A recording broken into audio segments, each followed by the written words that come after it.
안녕하세요. 재미있는 성경 이야기 시간이 되었습니다. 가나안 호인잔치, 기쁨의 축제인 호인잔치집. 그런데 도중에 포도주가 떨어졌습니다. 이 사건에 대해서 한번 살펴보도록 하겠습니다. 그리스도가 인생의 주인 되실 때 일어나는 전제론적 변화라고 하는 것을 생각해 볼 수 있죠. 예수 그리스도와 함께 할 때에 어떤 전제론적 변화가 일어나게 되는 것이고 풍요로움이 일어난다. 풍요로움이 나타난다. 전제론적 변화와 거기에도 풍요, 영적인 풍요가 일어나니까 이것은 영적인 잔치, 영적 축제 잔치. 그러니까 세상의 기쁨의 축제가 영적 기쁨의 축제, 영적 축제로 변했다 라고 하는 그런 차원에서 한번 살펴보도록 하겠습니다. 요한복음에는 예수님의 신성을 나타내고 있는 7가지 표적이 등장합니다. 그 첫 번째가 가나안 혼인 잔치입니다. 요한은 왜 단순히 기적이라 하지 않고 표적이라고 말을 했을까요? 물이 포도주로 변한다고 하는 것이 기적의 사건 아닙니까? 그런데 요한 선생님은 그 기적이라고 말하지 않고 표적이라고 하는 단어를 쓰는 것을 볼 수 있습니다.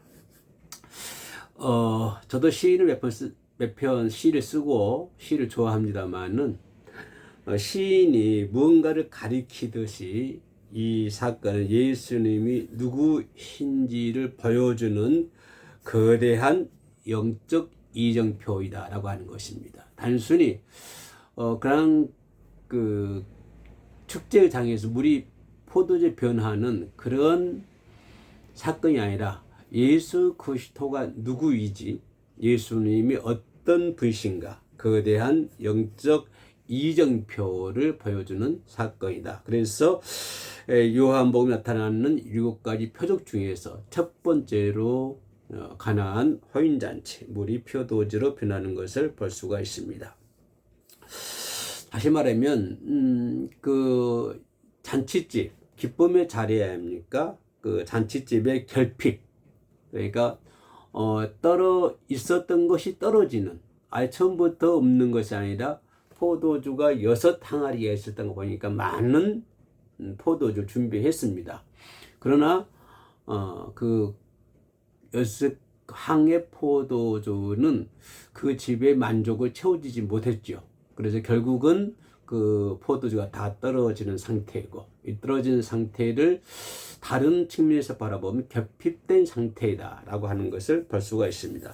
결핍된 상태라고 하는 것은 처음부터 없어진 것이 아니라 처음에는 있었는데 그것이 나중에는 점점 희박해지고 또 약해지고 또 약해져서 나중에는 결핍된 그런 사건이다. 그런 장소로 변했고, 그런 결핍된 어떤 장소가 어떻게 축제로 바꿔졌는가, 그 결핍된 그 가나안 호인잔치 집이 어떻게 그죠 축제로 바꿔져 있는가, 그 축제로 바꿔져 있는 그 영적 메커니즘, 그죠? 영적 메커니즘을 우리가 추적해 볼 수 있는 이 사건을 통해서 예수 그리스도를 따라가는, 예수 그리스도를 추적해 보는 영적 메커니즘을 추적해 보겠다라고 하는 것이 오늘 사건의 본질이 되겠습니다. 결핍된 상태라고 제가 말씀드렸는데, 이 결핍된 상태는 인생의 본질적 한계를 느꼈다고 하는 것입니다.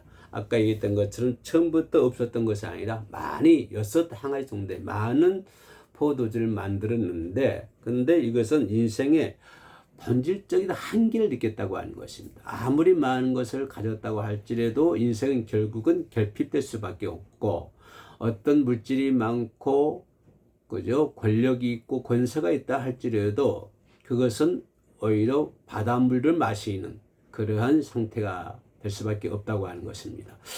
그러나 물질을 바닷물로 생각을 한다면 바닷물을 먹으면 먹을수록 더 갈증이 느껴지는 것처럼 물질은 담으면 담을수록 더 갈증이 느껴지게 되는 것이고, 이 갈증은 점점 심해져 가지고 결핍된 상태로 변화될 수밖에 없다고 하는 것입니다. 이것이 인생의 본질적 한계입니다. 그 사람이 어떤 환경, 무엇을 소유했다고 할지라도, 어마어마한 것을 가지고 있다 할지라도 결국엔 인생은 결핍된 인생이 될 수밖에 없다라고 하는 것입니다. 그래서 포도주가 떨어진 그런 잔치죠. 자, 잔치의 시작과 위기를 한번 살펴보면은, 유대인 혼인잔치는 보통 7일 동안 합니다.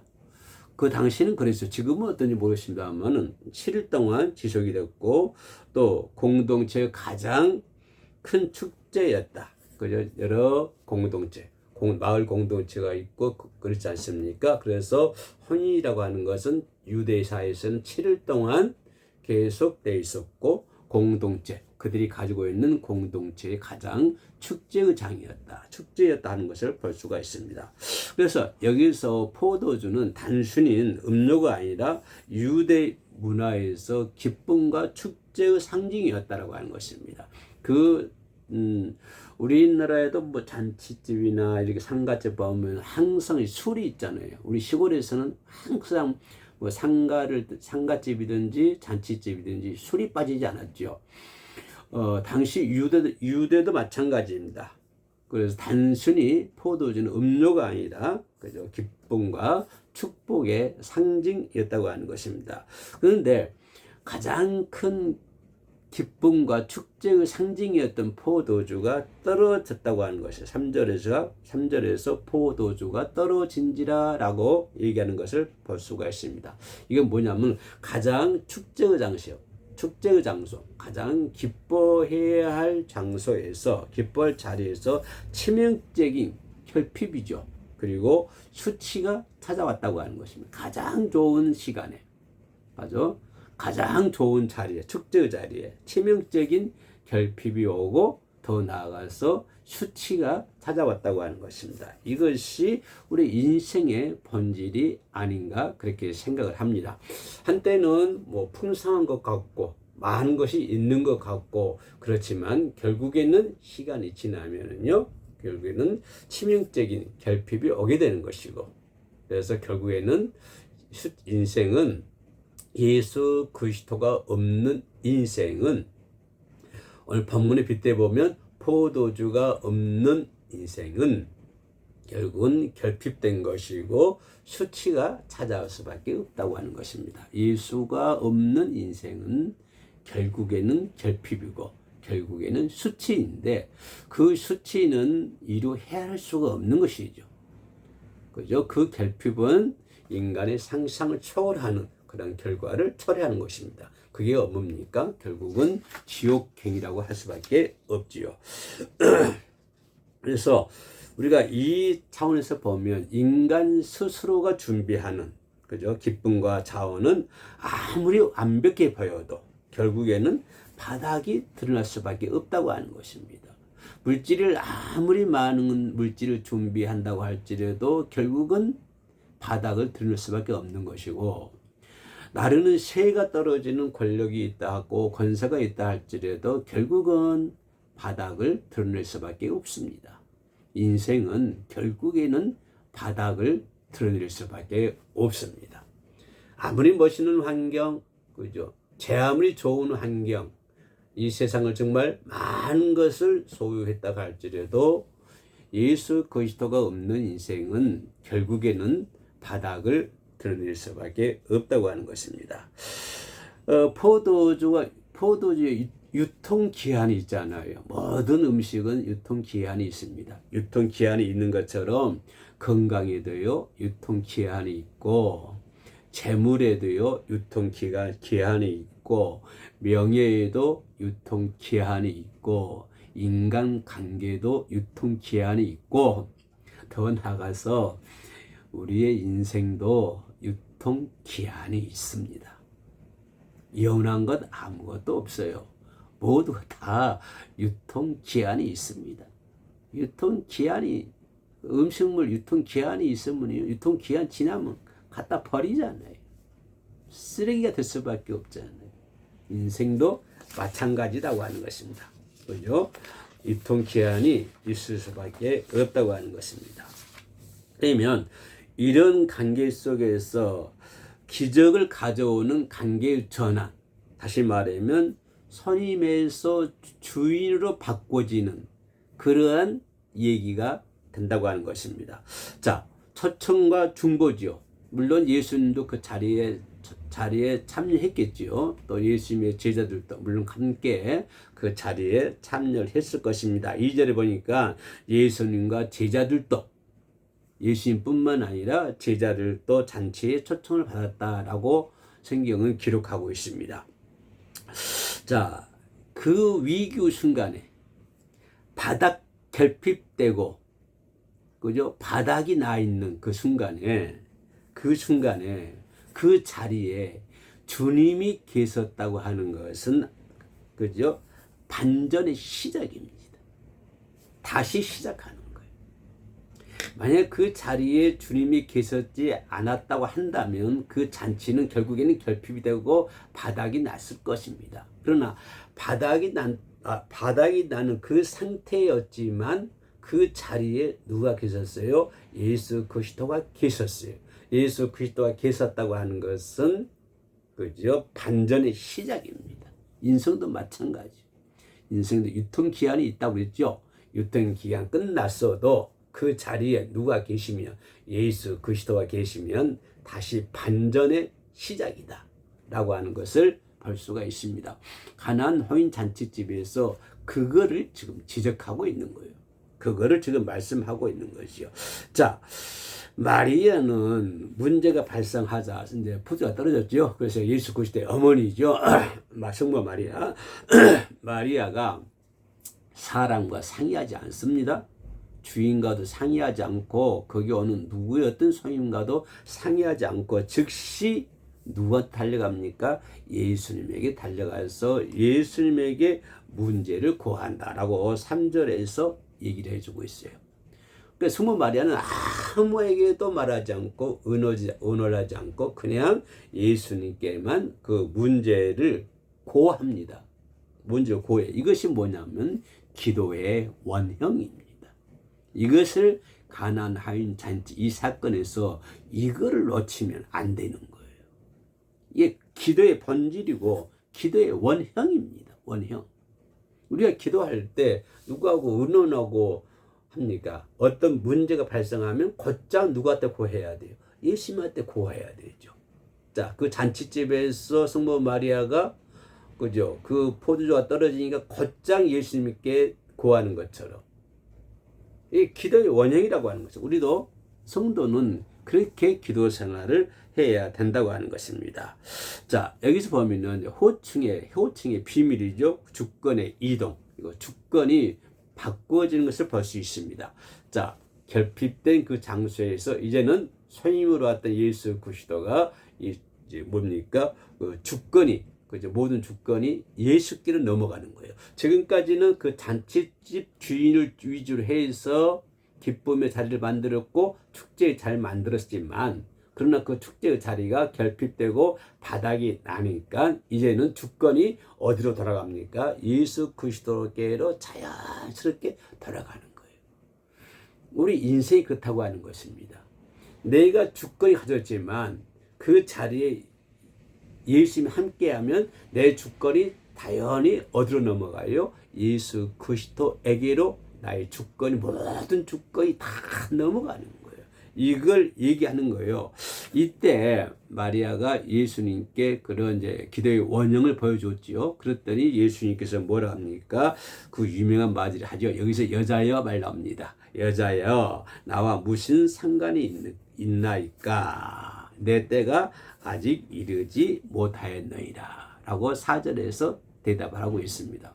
여자는 그때 당시 호칭이었죠. 전칭이었습니다. 그죠? 나와 무슨 상관이 있습니까? 내 때가 아직 아닙니다 라고 대답을 합니다.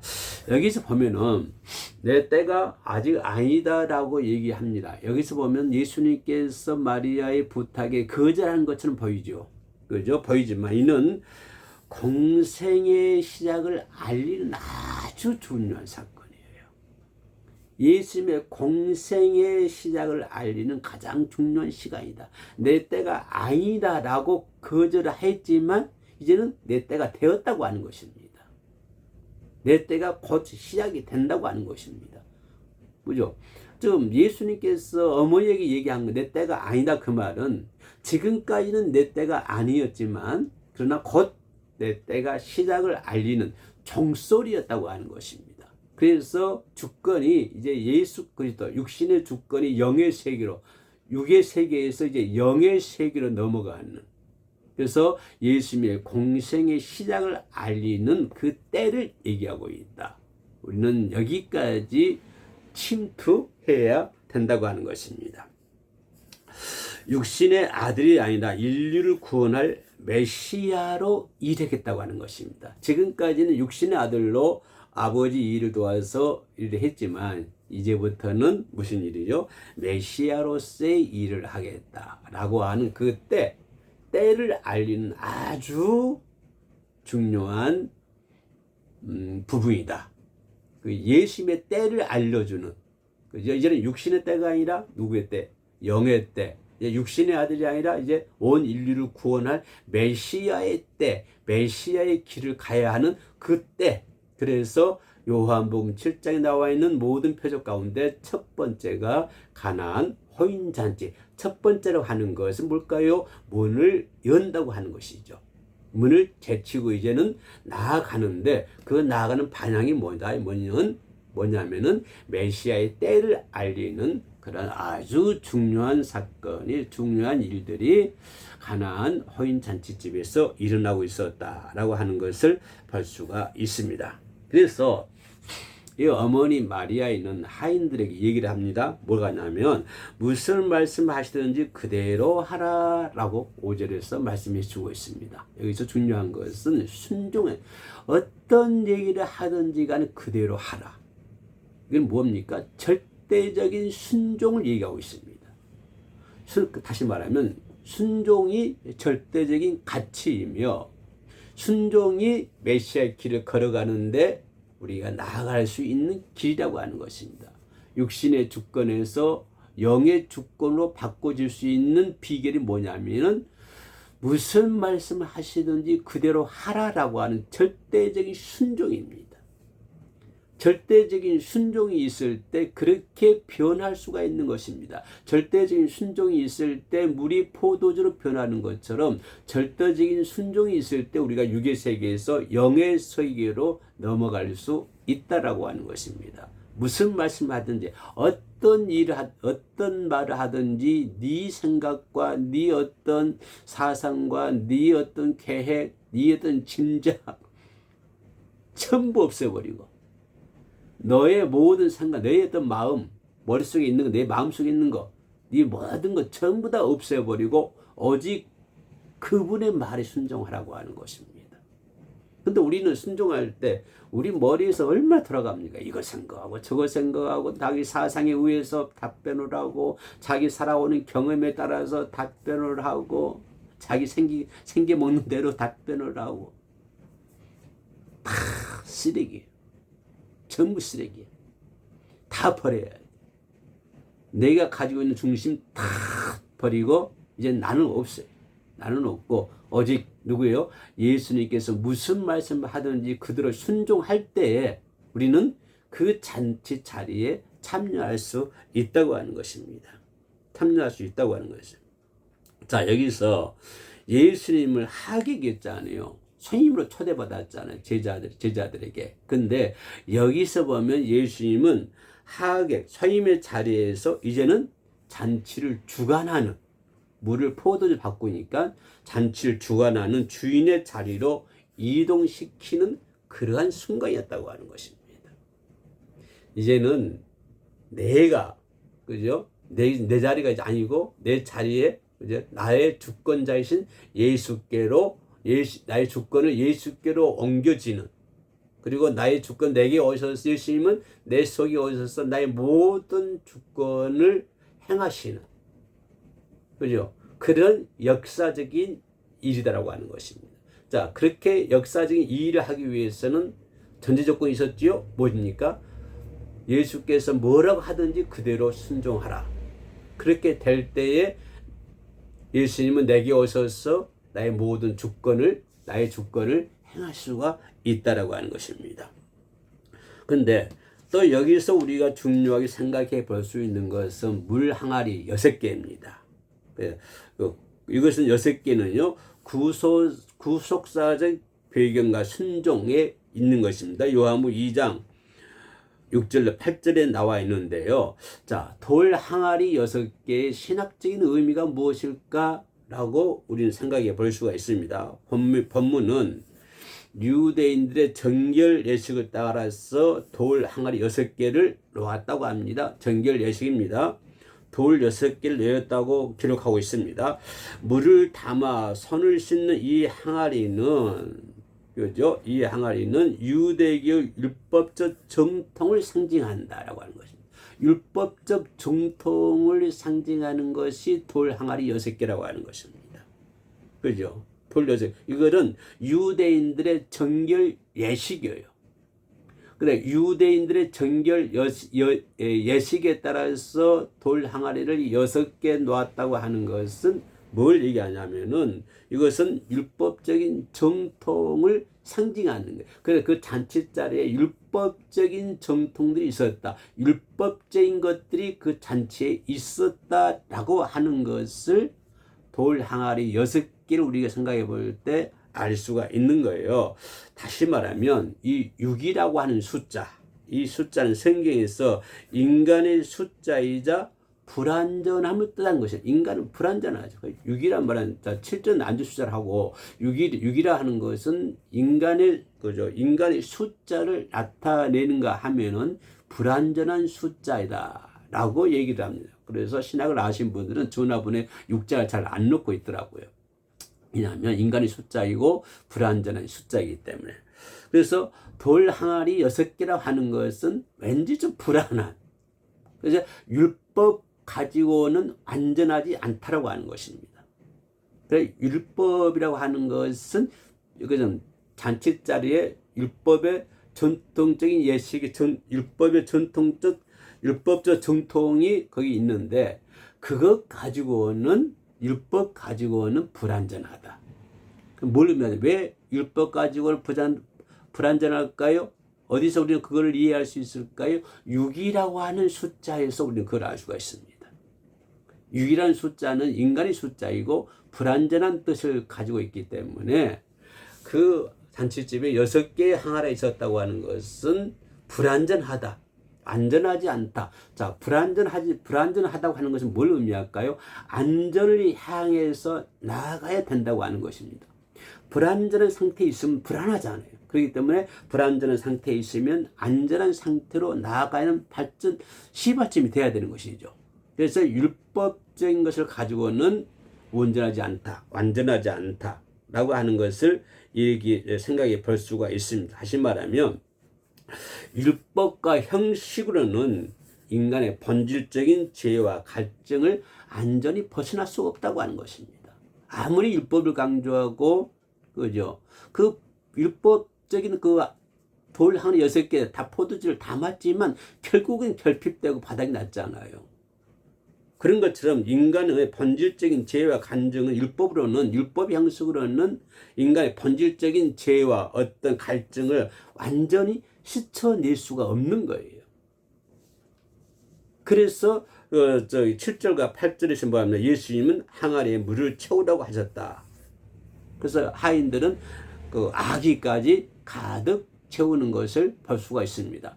그래서 인간의 불안전, 율법 가지고는 안전하게 죄를 씻을 수가 없고, 그죠? 어떤 갈증 해소할 수 없기 때문에 예수님은 그걸 잘 아시고, 그죠? 그걸 율법으로는 구원할 수 없다고 하는 거, 율법으로는 메시아의 길을 따라갈 수 없다고 하는 것을 잘 알고 계시기 때문에 그 돌 항아리에다 다시 물을 채우라. 그렇게 했더니 하인들이 항아리 아기까지 잔뜩 채우는 것을 볼 수가 있습니다. 자, 여기서 우리는 100% 순종하는 것을 볼 수가 있습니다. 왜냐하면 자, 돌 항아리가 6개 있습니다. 근데 다 바닥이 났어요. 결핍됐지요? 바닥이 났지요? 근데 예수님께서 갖다 물을 채우라고 그랬거든요. 근데 이 하인들이 물을 채우는데 아기까지 가득 채웠어요. 자, 오늘 현대 시대는 어떨까요? 지금의 시대는 예수님께 야 갖다 항아리 물 채우라 그러면 어떤 사람은 반만 채운 사람이 있을 것이고 어떤 사람은 약간 빠져가지고 3분의 1만 채운 사람들이 있을 것이고 자기 생각과 자기 판단과 자기 믿음의 어떤 그런 것에 따라서 조금 채우고 좀 더 채우고 좀 더 채우고 어떤 사람은 밑바닥만 채우고 어떤 사람은 땅속에 가득 감춰놓고 하나도 안 채운 사람들이 있을 것입니다. 그런데 이 한들은 가득히 채웠다고 하는 것입니다. 우리 이런 믿음이 있어야 돼요. 가득히 채울 수 있는 믿음이 있어야 돼요. 자, 가득히 아기까지 가득히 채웠다 하는 것은 뭘 얘기하냐면 예수 그리스도의 말씀에 100% 순종했다고 하는 것입니다. 그러면 반만 채웠다고 하는 것은 몇 프로일까요? 이 반만 채운 사람은 예수 그리스도의 말씀에 50%만 채우는 거예요. 10%만 채운 사람들, 이 사람은 예수 그리스도의 말씀에 10%만 채운 사람. 근데 이 하인들은 아기까지 가득히 채웠습니다. 이게 무슨 말입니까? 예수 그리스도의 말씀을 100% 순종했다고 하는 거예요. 100%. 이걸 지금 얘기하고 있는 거예요. 이 가나안 호인 잔치에서 예수님 기적이 일어난다. 그러니까 기적만 얘기할 것이 아니라 이런 성경 말씀 속에 숨겨져 있는 이런 비밀을 우리가 캐내야 된다고 하는 거예요. 캐내야 된다는 거예요. 다 채웠더니 여러장에 갖다 줘라 하실 때 이성적으로는 이해되지 않잖아요. 왜 물을 채웠어요? 그 물을 여러장에 갖다 줘. 이거 이성적으로 이해됩니까? 나 같으면 물을 왜 갖다 주라고 하지? 아마 이랬을 거예요. 이거 물을 왜 갖다 줘? 힘들게 고생하게. 그렇게 해가지고 안 갖다 주는 사람도 많이 있을 거예요. 안 갖다 주는 사람도. 그죠? 안 갖다 준 사람도 많이 있을 거야. 응? 이성적으로는 이해되지 않지만 하인들은 예수님이 하시면 아까 저기 예수님의 어머니 성모 마리아 얘기했잖아요. 무엇이든지 말씀하신 대로 그대로 하라고 그랬잖아요. 그대로 하라. 그럼 어떤 말을 하든지 그대로 해라. 그럼 물을 갖다 주라니까 갖다 주는 거예요. 그대로 하라 했으니까 하는 거예요. 이게 순종이에요. 하인도 갖다 발로 옮겼어요. 그래서 기적은요, 상식을 넘어서 말씀을 의지하여 행동할 때 비로소 현실이 됩니다. 내가 행동할 때 현실이 되는 거예요. 100번, 1000번, 10,000번 생각해가지고 안 돼요. 자, 믿음은 100번, 1000번, 10,000번 생각해서 이루어지는 건 아닙니다. 절대 안 이루어요. 가만히 앉아 뒀다는 거 아니잖아요. 뒀다는 거 아니에요. 우리가 행동으로 옮길 때 그 기적이 현실이 되는 거예요. 말로만 생각하고요. 입으로만 하고 생각만 하고 있어는 우리 신앙생활 할 수 없어요. 신앙생활은요. 믿음의 신앙생활은 생각으로 하는 것 아니에요. 그죠? 그죠? 행동을 할 때 비로소 나타나는 거예요. 그죠? 근데 표적이 주는 영적인 결과를 볼까요? 그걸 물을 갖다 줬더니 맹물이 아주 극상품, 최고의 상품을 포도주가 만들어서 말씀에 순종했더니 맹물이 최고의 극상품의 포도주가 됐다고 하는 것입니다. 순종의 결과잖아요. 순종의 결과. 우리도 그죠? 생각만 하지 않고 행동으로 옮기면요, 맹물이 최고의 포도주로 만들어지는 역사가 맛볼 줄 압니다. 그죠? 그것은 완전히 전지론적 변화예요. 물이 100%, 1000%, 10,000% 바꿔져 가지고 최고의 포도주가 되어버리잖아요. 전지론적 변화. 완전히 변화되어 버린 거예요. 지옥 가는 인생에서 천국 가는 인생으로, 마귀의 자녀에서 하나님의 백성으로 전제론적 변화가 나타나는 거예요. 전제론적 변화가. 하나님 말씀에 순종했더니 전제론적 변화가 나타나는 거예요. 세상의 방식은 처음에는 좋은 거 주고 나중에는 나쁜 거 준다고 하잖아요. 그렇지만 주님의 방식은 뭐냐면, 주님의 방식은, 세상적인 방식은 처음에는 좋은 것 주고 나중에 나쁜 것 주고 막 그러지만, 주님의 방식은 그것이 아니에요. 시간이 갈수록, 끝으로 갈수록 더 좋은 은혜를 주시는 거예요. 시간이 지날수록. 세상은 더 나쁜 걸 주지만, 그런데 주님의 방식은 시간이 가면 갈수록 더 좋은 은혜, 더 베스트 위, 더 좋은 은혜로 바꿔주는 거예요. 다루는 거예요. 이것이. 그죠? 자, 이것을 알지 못하는 자와 아는 자가 있어요. 그러니까 연회장은 어디서 났는지 알지 못하되, 이거 도대체 이 포도 어디서 났어? 알지 못하되 물떠온 하인들은 알았다. 모르는 사람들이 있고 아는 사람들이 있어요. 이 방송 듣는 사람들 중에서도 모르는 사람이 있는가 하면 아는 사람이 있을 것이고, 이 방송, 이 강의를 듣는 사람들 중에도 어떤 사람들은 뭐 무슨 말인가 해서 안 듣는 사람이 있고 꺼버린 사람이 있는가 하면 끝까지 듣는 사람이 있을 것입니다. 그래서 그 물이 포도주로 변하는 사건은, 그 사건이 물이 어디서 났지? 이 포도주가 어디서 났지? 모르는 사람이 있는가 하면은, 그죠? 물떠온 하인들은 알았다라고 9절에서 말씀해 주고 있습니다. 그래서 복음의 비밀과 기적의 현장은 가장 낮은 곳에서 묵묵히 순종하는 사명자들만 맛보는 거예요. 하나님의 은혜는요, 사명자들만 맛보는 거예요. 그 잔치에 많은 사람들 중에서 제일 낮은 하인들만 그 은혜를 맛보잖아요. 다른 사람들은 몰라요. 이 포도주가 어디서 났는지. 근데 맨 아래에 있는 하인들만 그것을 맛보잖아요. 그것을. 네? 그래서 나중에서 순종하는 사명자들만 그 기적을 맛보는 것이잖아요.